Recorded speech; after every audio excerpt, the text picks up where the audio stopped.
अभी जो घोषणा हुआ 65 कि हम इतना करोड़ रुपया हम दे रहे हैं, भारत सरकार ने 3 दिन पहले घोषणा किया, वो पैसा कहां गया? वो किसके अकाउंट में गया? सरकार बताए कि भारत सरकार ने जो घोषणा किया वो आपको पैसा दिया या नहीं दिया, या दिया तो वो पैसा कहां गया? तो सरकार हमें बताए कि आज तक 1 रुपया भी किसी के खाते में नहीं गया। आज अखबार में सरकार की तरफ से थी कि 7,000 रुपया मैं भेज रहा हूं।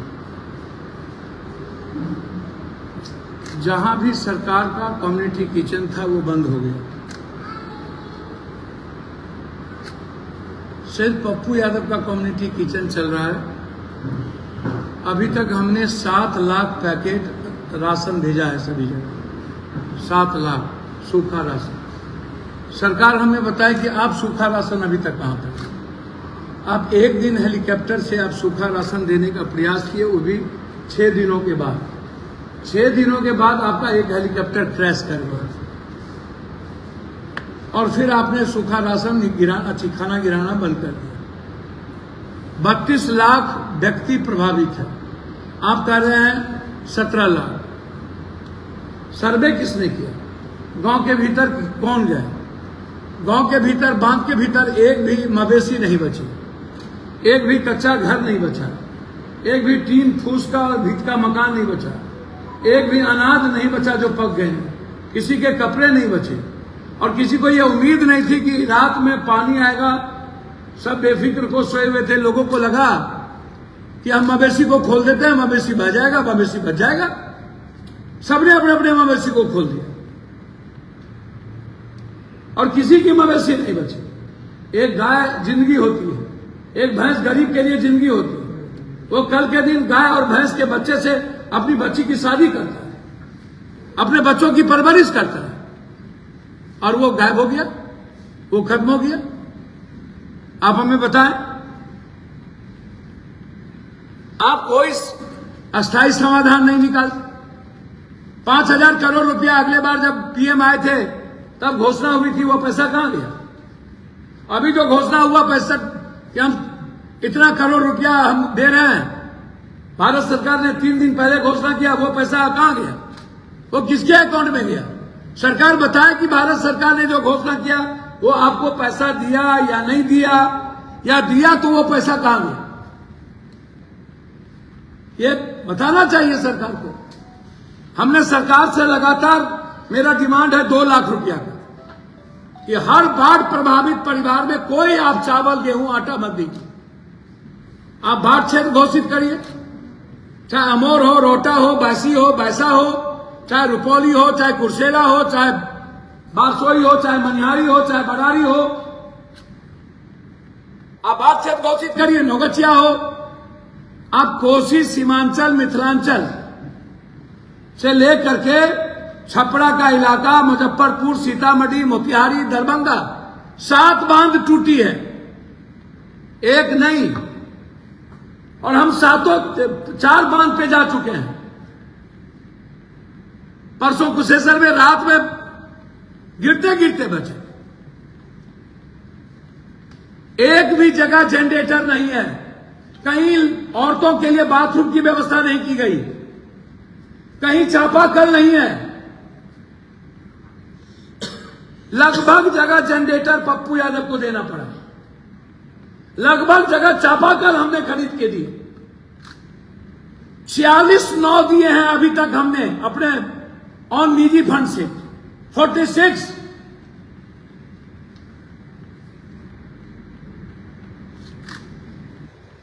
सरकार का नाम कहां गया? एनडीआरएफ कहां गया?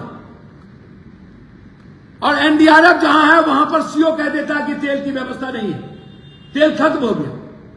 तेल लाने गया है, सरकार से परमिशन ले रहे हैं, तब तक आदमी मर गया, रेस्क्यू नहीं हुई। क्यों भैया? एक भी डॉक्टर का कैंप नहीं, बांध के भीतर एक भी कम्युनिटी किचन नहीं, ना सूखा राशन। तो आप जरा बताइए कि लोग कैसे बचे होंगे? लोगों की जिंदगी का क्या हाल होगा? लोगों की बचने की तो कोई उम्मीद नहीं है।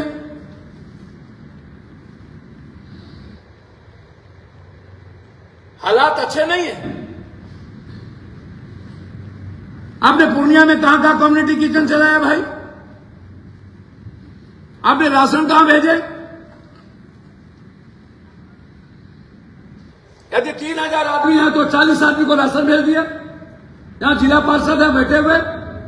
एक दिन जब पानी नीचे गिरने लगा तब कम्युनिटी किचन शुरू हुआ, और कम्युनिटी किचन 2 दिन नहीं चली, दूसरे लोगों को खाना नहीं खिलाया, बंद कर दिया।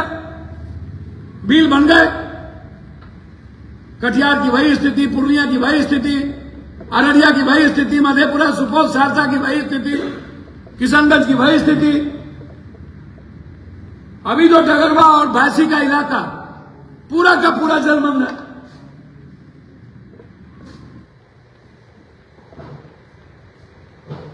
भगवान भरोसे कब तक जिंदगी जिएंगे ऐसे हम? कब तक अवसर ढूंढेंगे ये नेता?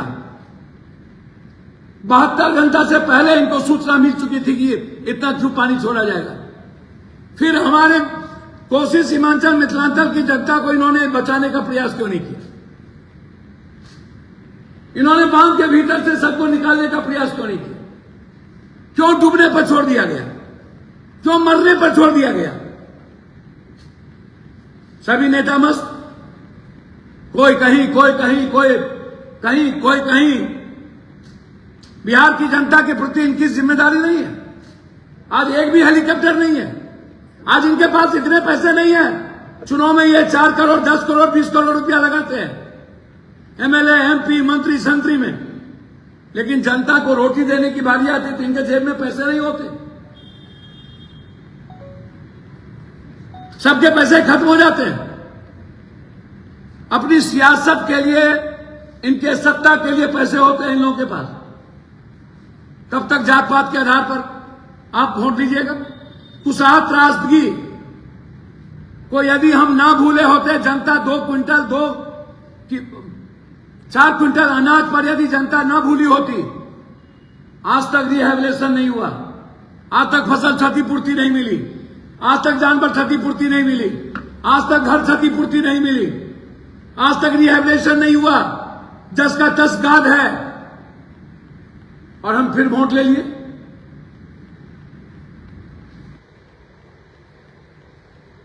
मेरा सीधा सवाल है, सरकार के पैसे पर जनता का अधिकार है। हम चाहेंगे प्रत्येक परिवार को 2 लाख रुपया बाढ़ क्षेत्र घोषित करिए।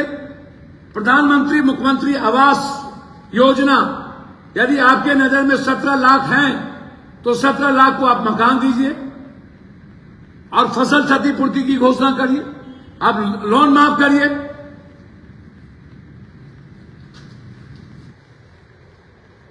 ये सरकार तो चेतती नहीं है। मस्त है सभी लोग, सारे नेता मस्त है। कोई नेता नहीं बचे जो मस्त नहीं है। किसी को मतलब नहीं है इसके डूबने से, मरने से, किसी भूख मर गए।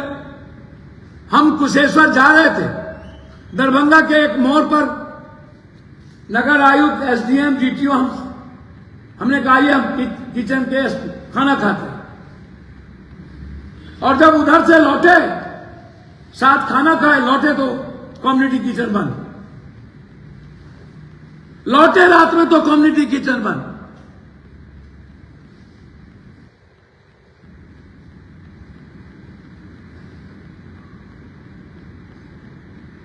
ये सालों भर आप एंटी इरोजन का काम करते हैं।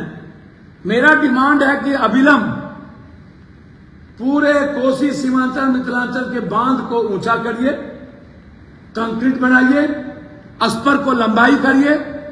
आज स्थिति यह है कि बांध और नदी इक्वल हो गया और सीवेज नीचे हो गया, तो कौन बचाएगा महाप्रलय से? सरकार, भारत सरकार से बात करे, एक नया फरक्का और एक नया भीमनगर बैरेज का निर्माण करे, नहीं तो महाप्रलय से कोई नहीं बचा सकता। रात में हम सोए रह जाएंगे। पूरी कोसी, सीमांचल की जनता खत्म हो जाएगी, मिथिलांचल की तहसीला मिट जाएगा। सबसे ज्यादा दबाव है भीमनगर बैरेज और फरक्का पे। गंगा पहले से भरी रहती है, और फिर नेपाल छोड़ देता है तो हमको पानी जाने का कोई रास्ता नहीं है। 2.5 लाख से ज्यादा पानी हम नहीं ले सकते। आज नदी की स्थिति है, पहले 5.5 लाख की कैपेसिटी थी, अब 2.5 लाख की कैपेसिटी है, और पानी छोड़ता है 6 लाख, और बांध और नदी एक हो गई, सीवरेज नीचे है, कौन बचाएगा हमें?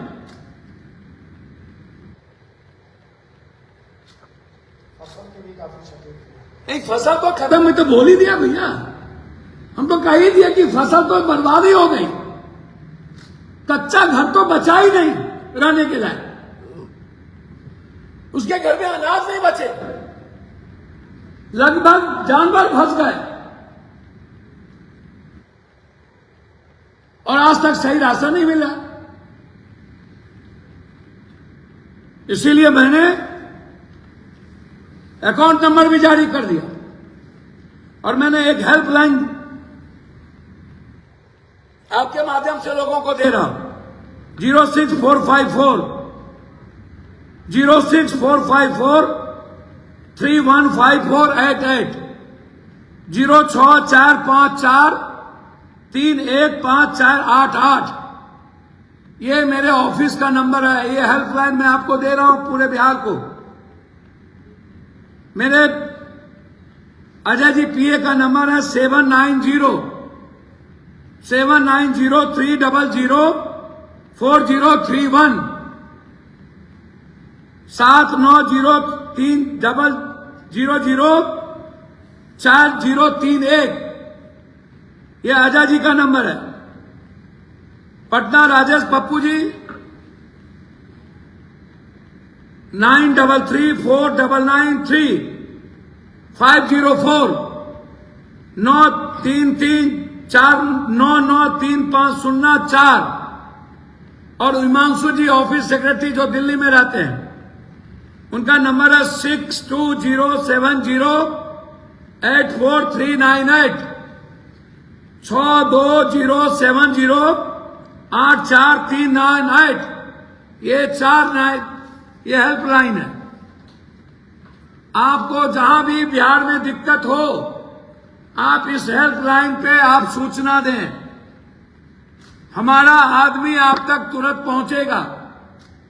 हम लगातार सुपौल, मधेपुरा, दरभंगा, खगड़िया, पूर्णिया, कटिहार के इलाके में हैं। कल मैं मुजफ्फरपुर, जहां लाठी गोली चली है, मैं वहां आऊंगा।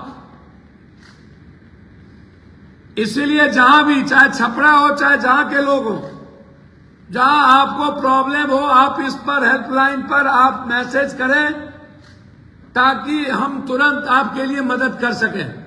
सरकार कहीं रहे, सरकार के भरोसे पप्पू यादव अपने भगवान को, जनता को नहीं छोड़ सकता। मेरे हर संपत्ति पर 1-1 रुपये पर आपका अधिकार है। मेरे पास जब तक सांस है, आपको भूख से मरने नहीं देंगे। ये मेरा वादा है आपसे।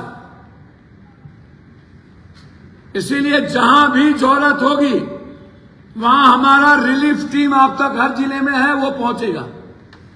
धन्यवाद, नमस्कार।